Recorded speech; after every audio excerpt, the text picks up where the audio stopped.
for some reason, he came to this area and he saw that there were very fine ancient textiles being sold.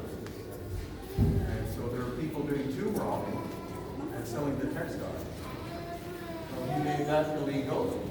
And then he started to do major excavations here and discovered the royal cemetery across the street where they found 400 royal Paracas mummy bundles. And so they were taken to the Lima Museum, where they still are in storage. So he's the grandfather of Peruvian archaeology, and he's the one who named the culture, the pre-Nazca culture here, the Paracas. So this whole museum is dedicated to that culture. And their territory, which we're here, went from Pisco, which is the next city, up to about there, all the way down through this area, actually to Nazca.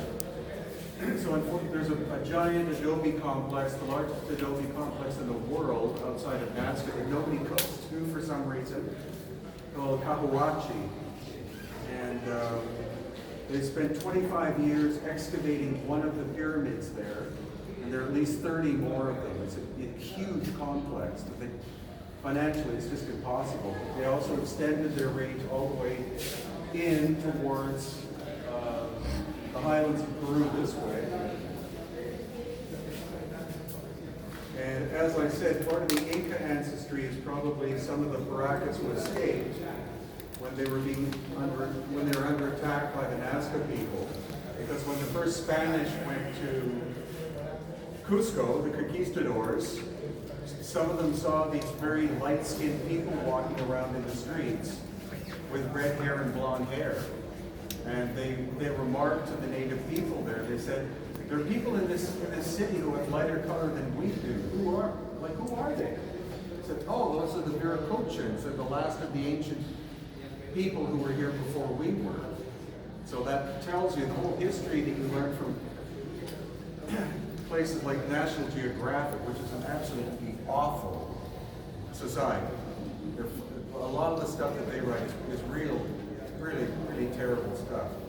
But the whole history of Peru and migration from different parts of the world isn't talked about in the mainstream, but it's obviously true, because if there are light-skinned people walking in and around Cusco before the time of the conquistadors, then you're talking a completely different bloodline coming from somewhere else. Also, the royal Inca, the depictions we're going to see when we're in Cusco, or that you see in books, are paintings done during the colonial times, because before the Spanish ever arrived, there was a civil war that went on in the Inca world. People call it the Inca Empire. Empire is a European term. Empire means you have an emperor, which means you have someone who rules the population. The Inca were not like that at all. They were very completely different society. The high Inca person was not the ruler of the people. He was the caretaker of the people, completely opposite of what European civilization was about. And that's why the Inca were so successful. They didn't expand through conquest. They expanded through diplomacy. That's why they were able to expand so quickly, because they would see that the neighbors to the north and the south had like foods that they were growing in their part of the world. So they would go to the rulers of that area or the caretakers of the area and say, how would you like to join the Inca world? It's called the Tawantinsuyu, which means the four quarters of the world. And then in almost every case, the ruling family of that group would go, well, why would we join you? Well, because we'll fix your infrastructure, we'll improve your road system, we'll introduce some foods that we've specifically grown for your environment. That's why the Inca had developed 3,000 kinds of potatoes. Everything from the valley floor in the Sacred Valley to the tops of the mountains. When we go to Cusco, you'll see the terracing goes from the valley floor to the tops of the mountains. You know, that you're talking millions of people involved. And so that was what they used in order to convince these other people to join the Inca world. And so in almost all cases they did. because they saw a benefit to it. Then what the Inca also did is they took the royal children to Cusco and they taught them how the government works, and they taught them the language. And the language is commonly called Quechua, but that's not the actual name of the language. The language is called Runa Simi, because the Inca is a very descriptive language. Runa means people, and Simi means to speak. So it's the language of the people. Just like Machu Picchu means the ancient mountain. Every name is a description of that specific place. So it's an almost telepathic language that way.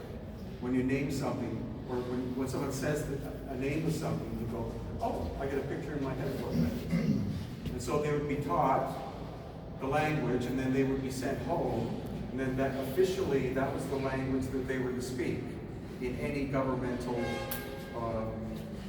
dealings that were going on. But the people were always allowed to keep their own language, their own customs, their own dress, their own religious belief systems, and that's why, again, the Inca were so successful, because they always used diplomacy to do things.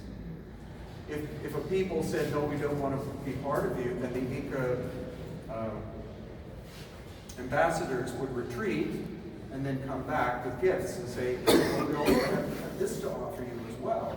And then if they still didn't join, then the people would retreat and then come back again and say, well, we're planning on expanding through your territory anyway, so it would be a good deal or idea for you to join us.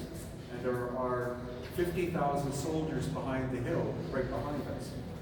And if they still said, no, we don't want to, then the army would, it's the fourth time, then the army would come in, and as soon as the opposition would drop their weapons, welcome to the Inca world. Okay, so let's proceed.